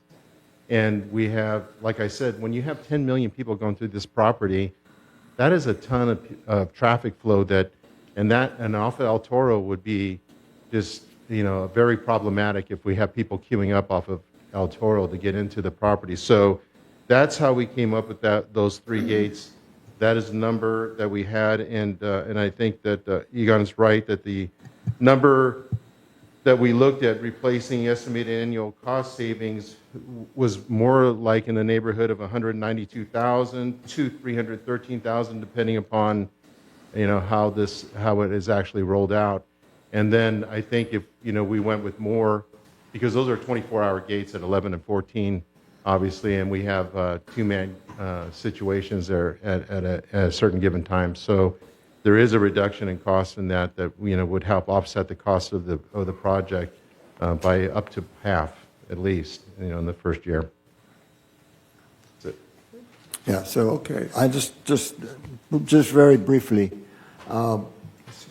Gates 1, 5, and 7 were never planned to be part of the original thing, and that would not be done in any case unless we find that the rest of the program works really well, and then we can look at those again. So those were off the board anyway. And the cost estimate that they made was, I don't know how in-depth they were, but the point is this. We already have most of the equipment there, because we paid about $200,000 a gate, give or take, when we set them up. So now we have the detection equipment, we have the electricity at the fund. That's what the big costs were before. All we need to do now is add an additional sliding gate or rotating, depending on where we are. And all of those are still the plan has not been gelled to that point. We don't even know exactly what piece of equipment we're going to put at what gate, because they all have different geometries. That stuff is yet to come. We just got a place, but we need to get in with the modern age. all around. The gates work just fine. They have, I visit somebody, and then how do I get in? I have a code. By God, I know their email, I know their address, I know their telephone number. Now I need just one more number. I need 5 digits that I push on that button, and magically the gate opens and I drive through and it closes behind me, and that's the end of the story. And I know our traffic flow is somewhat high. Fortunately, in the places where it's highest, we also have 3 lanes at gate 1. We have very long distances in many of the other gates. In gate 5, sorry. But in gate 1 is probably the only place we have a real problem with respect to distance. And we can look at that if it ever gets to that. This is just a budget project, and let's not worry about it. Thank you. We still have a lot of the stuff to do, just like we do for solar. Thank you. Coach, you have a comment on this? So we are trying to control the money expense, and we're trying to do the necessary things to make things better. So we have a conflict over here. Why don't we take one gate at a time, just do one, see the success in that, and then move forward? This year we already have too many expenses, or whatever you want to say, plenty of money to be spent. So why don't we do one gate, learn from it, and then do 3 gates next year if we have to? So this is my suggestion, that we just do 1 instead of 3. Ellen on gates? Thank you, Coach. Nothing on gates. Okay. In that case, we ought to go to Sue Quam, who's been patiently waiting. So thank you, Chief Nunez. Thank you. Thank you very much, President Bach. If you want to finish this topic, that's fine. Or should I just Go ahead. go ahead? Okay. Well, I've been able to call up a lot of things. When we were talking about the increase and that it's 20%, I would ask people to look at the past increases for GRF that were basically flatlined for years because they kept the cost down and they upped the increase of the ownership fees. We would show that to our members all the time, and it was amazing how GRF kept their fees down for the per matter per month. Sorry, Director Kwam, can I interrupt? And I just want to clarify that the increase is actually 10%. Oh, 10%. I'm sorry. I thought I heard 20%. Oh, good. That's far better. Okay. And also, here's a history of assessments, and just so you know, over the last 10 years, including everything, including that 10%, is an average of 3.1% on your screen. Okay. All right. Thank you. Thank you. But it was impressively low. And while they were still trying to carry on their work. So on the broadband issue, I feel bad about the fact that neither Paul or Jose got to defend their request for $100,000. We all knew broadband was going to be costly, but we didn't save enough. And now we need to catch up to pay the broadband bill. And so we need to replenish the reserves, and ultimately broadband will save residents. It's the future. So right now it's a trade, but we're spending multi-millions of dollars on this project. And we don't have, as I understand it, a network engineer. It's already been voted on, but just please, as you're going through these and the staff has offered something, would you please ask the subject matter experts why they are requesting it? That would be very much appreciated. And I still think we need to cut the 4% increase for non-union salaries to 3.5%, and use the savings to give an extra dollar per hour to the lowest paid people, many of which are in rec and in, I would imagine, resident services. We aren't getting people to apply, and we could be getting more revenue if we had access to the venues. We've had Clubhouse 6 closed for a very long time because nobody wants to work evenings and weekends for 16.75 or whatever that is. So I know that we keep being told 4% is needed to get us to parity, but not everybody gets that. You know, they're given 4%, but somebody may get 1%, somebody may get 3%, somebody may get 5%, if I understand that procedure correctly. So if we want revenue, we have to open up venues, and it's just a possibility. And the other thing, when we're talking about rec, we could let recreation hire more acts, but the clubs don't want the competition from what I can see, as the clubs want the revenue. And of course they do. Of course they do. They want to keep their clubs vital. But we want to keep our PAC going and we want our staff. So I think GRF should be getting more access to PAC time to increase our revenue. You normally make, I am told, between $20,000 to $40,000, depending on the act. That could really help with our revenues. And the last thing I'd ask is that as you go along, will you please look at Zoom participants? Because I have plumbing people here today that I'm very grateful for, but I couldn't attend in person. And if you would ask staff as to why they have a rebuttal, that'd be great. Thank you. Andy? Thank you, Sue, and I think you're making a point that the people probably best positioned to suggest increases in revenue and less growth in expenses are the line managers. And, Right. and going forward, I think we ought to really push to get a more formal program in this budget process for the line manager input. It's been good in the past, and we see reasons why we should do this or that, but maybe we need to be more freewheeling. In other words, what if kind of stuff versus just basic kind of increases. Actually think out of the box or whatever, because people, that's what it's going to take to beat this inflation bogey that we're facing, and the fact that we've got aging facilities. Can't be doing same old every year. We got to change our thinking, and the best source of that is the line managers who do day-to-day. They're on the firing line. Enough said. Andy? Corinna, who do we have? Jim Hopkins.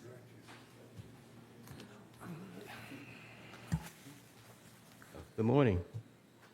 There's a lot of things going on, but I just want to focus in on the reserve account because I think we kind of mix reserve and expenses, and it's not appropriate in my view. The reserve is a savings account. It's an anticipation of repairs and replacements. And so when we if it's arbitrary to take out something, it then moves to the next year or the next year or the next year, theoretically, unless we make substantial changes in the process.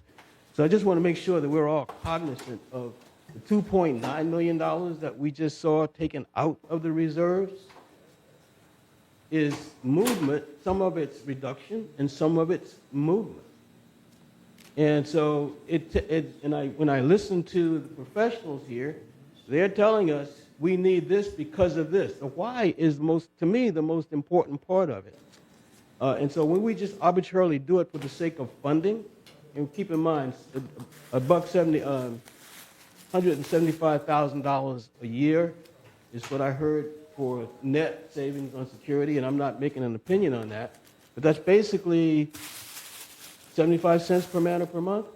Now, I think if you ask a lot of the people here, would they want someone at most gates with 75 cents per man or per month, they may give you a different answer than we're making the decision here. So, again, does everything come through the committee? Because what I'm hearing is a lot of the board is making decisions for financial reasons or without going through a committee, changing process and structure for financial reasons without going through committees and getting resident input and committee input.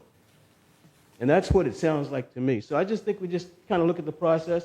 Also, finally, the process does require or does put together at the end of the year Finance goes through a process by saying, hey, we allocated this amount. And we didn't spend the entire on that because we did some things that we should have done, which is to mitigate some of the expenditure.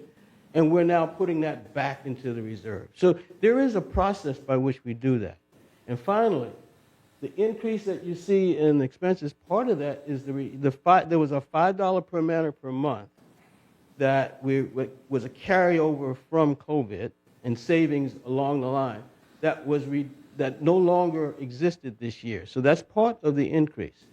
So again, all of these things are part of what we need to consider. But we need to have a lot more resident input when we make major changes, and that usually occurs at the committee level. Andy.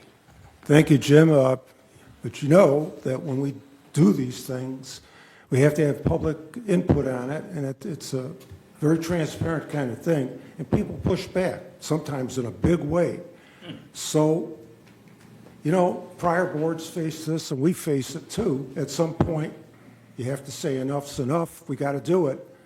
And again, going back to what I said before, this is not cast in stone. It's a statutory exercise to set the assessments. So, And can I just make one last point, because this is important. The reserve plan or the reserve projections, we really should see more than 1 year. 5 years is what I had looked at when I was treasurer, that we should be looking at 5 years. I realize 1 year is the, quote, the expenditure plan, not the expenses.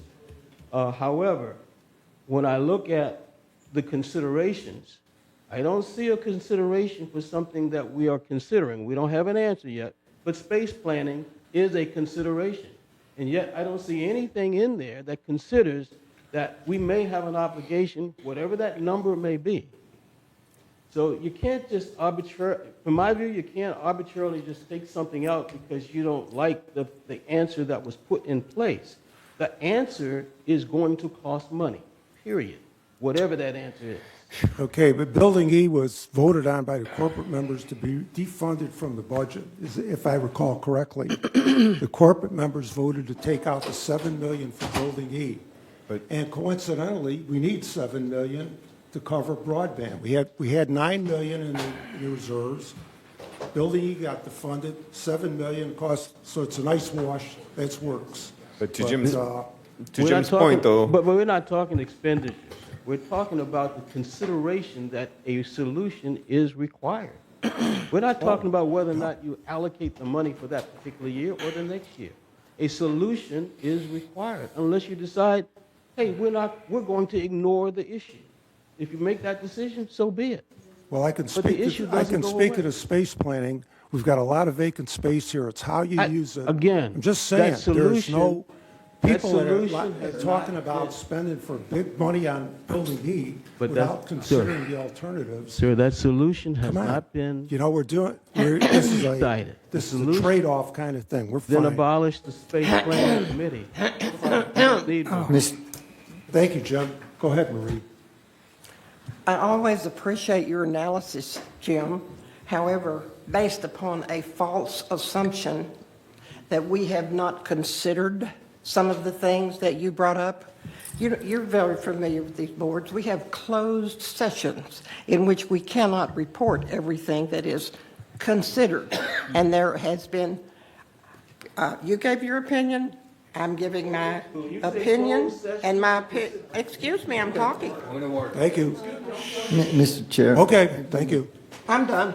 All right. Mr. Chair. All right, Stephen's been waiting. Go ahead. To Mr. Hopkins, GRF may form committees. Read the governing documents. Committees make recommendations to the board. The board ultimately makes their own decisions. They may be incongruent with what committees recommend. There is a process.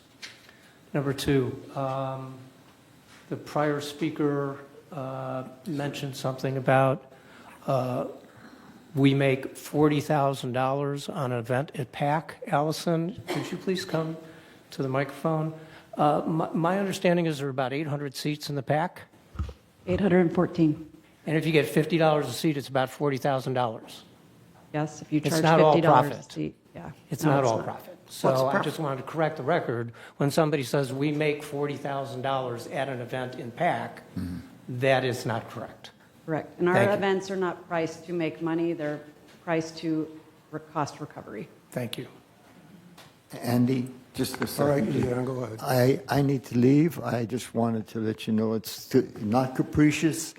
I have back-to-back dental and doctor, and they've been on the schedule for more than 4 months. Thank you.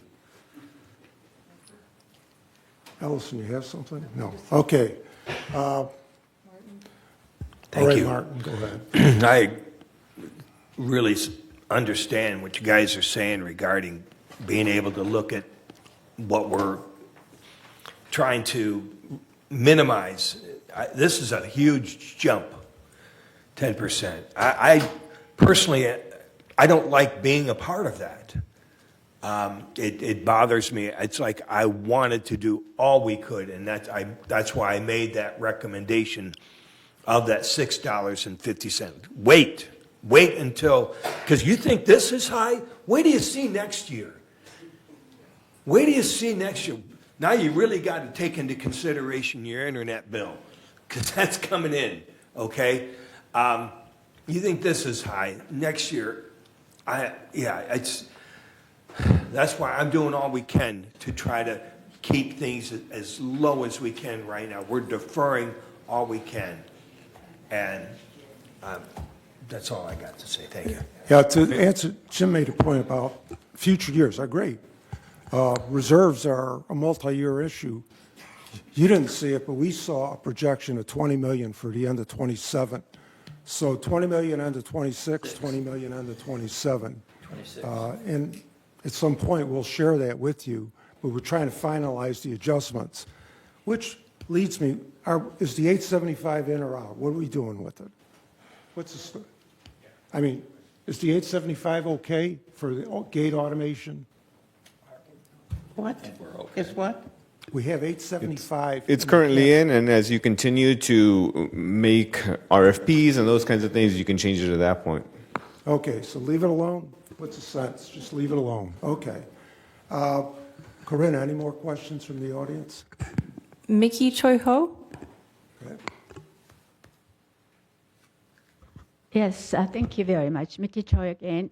In terms of bringing on the revenue, and somebody asked about the Unity Festival, as long as I understand up to this point, the expenses almost offset if we pay 500 member tickets, right, Allison? Yes, we have about 10 the sponsors and some of the individual donors.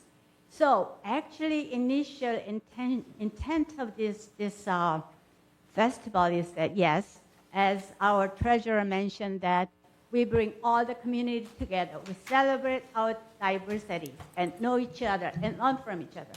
But actually, long-term goal, it might be very ambitious goal, but because we have a sponsorship, $5,000 to 22, so on. If we have 200 sponsorship, each $5,000, it's going to be $1 million. I mean, Laguna Village is such a popular place that everybody wants to come. So we could advertise this community to the larger company. So long term, this is first year and beginning just a trial, but already in the preparation time, we already offset the expense. If we sell the 500 more tickets, we will probably a little income. And we are still looking for individual donors at that day. As long as I believe, as I talk to the people, they are, chipping $100, $200, $300. So I really hope that we have a little more income than offset the price this year, even though it's first year. But for long-term goal, we advertise the large company throughout the community and even nationally. Large company for $5,000 donation for the seniors is nothing big. So just bring, that donation program. So hopefully this is continued program so that we let our village, know all the people who,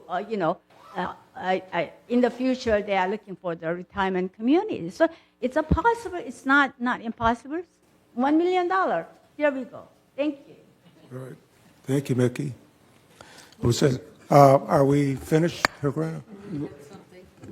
Marie has. All right, Marie. Go ahead.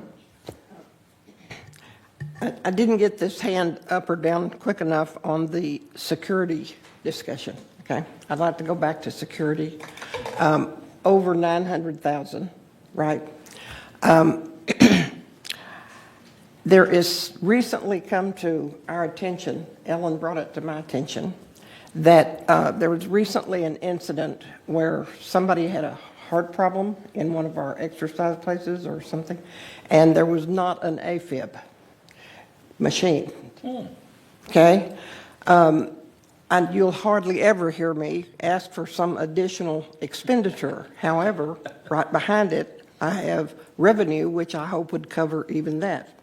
I think we need to ask our security department and our monies people, okay, how much would it cost to put AFibs, because we really don't need the liability of an over 55 place not having AFibs everywhere they ought to be, okay? Well, how might we overcome that expense? How about if you just start, we're doing tests, right? How about if we start by having our security department assign one security person for 1 hour a day, 5 of them, at 5 different stop signs, and issue citations for people who run stop signs. Safety issue, okay? I'm all about safety. If you did that, I'm almost certain it would if you only did it 1 hour and you only got about 10, so that would mean 50 citations a day. That would end up being about $250,000. Now you got to subtract, we used them for that hour, that kind of stuff. But AFibs up, running stop sign citations up, I think might actually come out on the positive side, especially if the 5 people for 1 hour a day was extended maybe 1 hour in the morning, 1 hour in the afternoon, move them around, that kind of thing. That's my heart's thought today, okay? But we do have defibrillators at the gyms, correct? I don't have a list of all of them. Where this was an incident was at a drop-in facility. So we are working with our HR risk manager to get a list. We're going to be presenting it to the CAC meeting and figure out why we don't have them in drop-in areas. I think security of them is an issue, outdoor areas, protecting them from the elements and from people. So yeah, I don't have an exact list, but we do have them at various facilities. Including the gyms. Yes, that's the other thing, is usually you have to be trained to use one. I know that some of the malls have them out and everything, but there are no staff at those facilities, so it would be up to the residents to deal with the emergency. Yeah, they're very easy to use, so. Okay, tell Sorry, us where we are. Where are we in this We are hopefully wrapping up.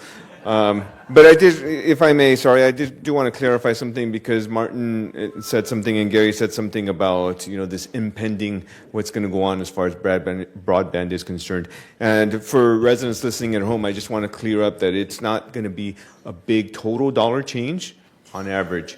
It's going to really depend on your own individual circumstance. We will have a lot more information to come, but it's going to be a different way to do things, whereas you're currently being billed for your own individual internet, or it will all be combined as part of your HOA. So I don't want to refer to it as this big impending thing, because on average, it's actually going to stay flat.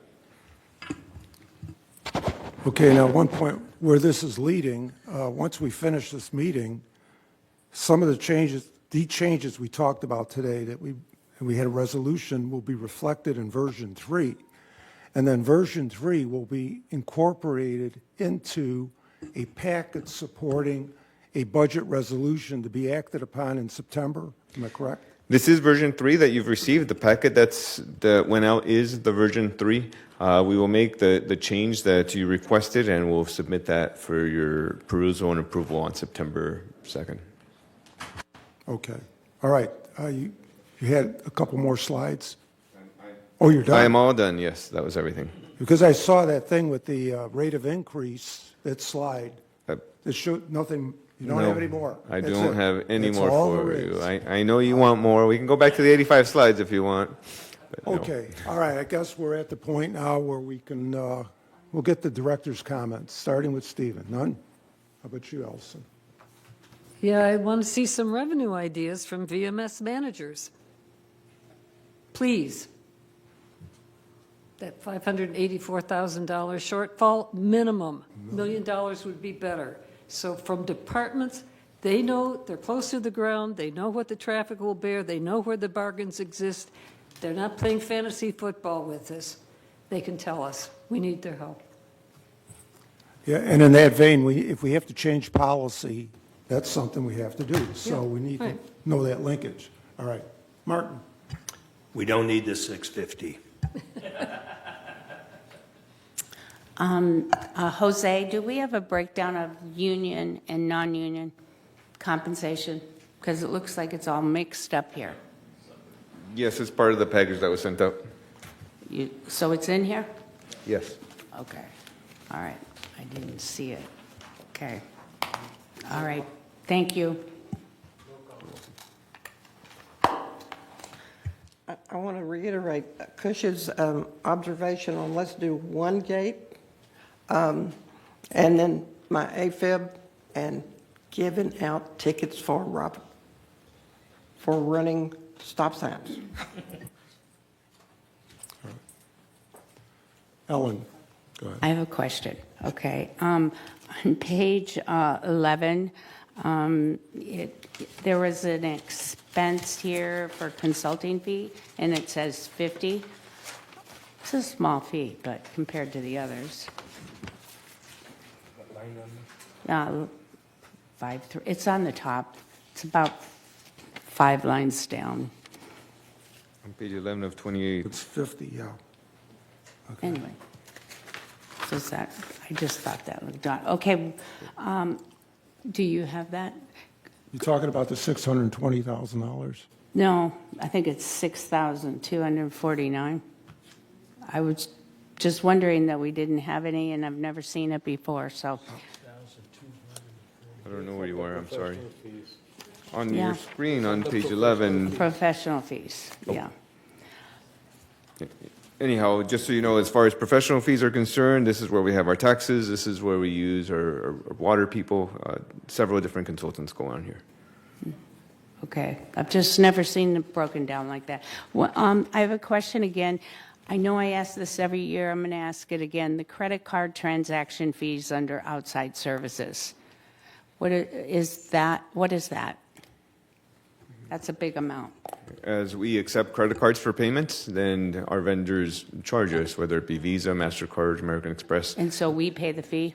Or we have to pay a fee to accept those credit cards? Correct. Do we put it onto the vendor? Sometime to the person that's buying, you mean? No. Sometimes we do, yes, but accounting makes us account for it separately, so we have to show both revenue and expense. This is the expense portion. Okay, because it's $358,000. That's a lot.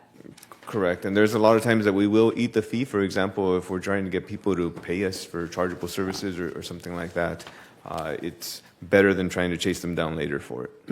I thought we talked about this years ago and that we were going to not have that we were going to try and bill that. But anyway, okay. One other question, because I didn't get to ask this after the gates. Repairs and maintenance, equipment repair and maintenance, is that for vehicles? Are we repairing our vehicles, or is that the...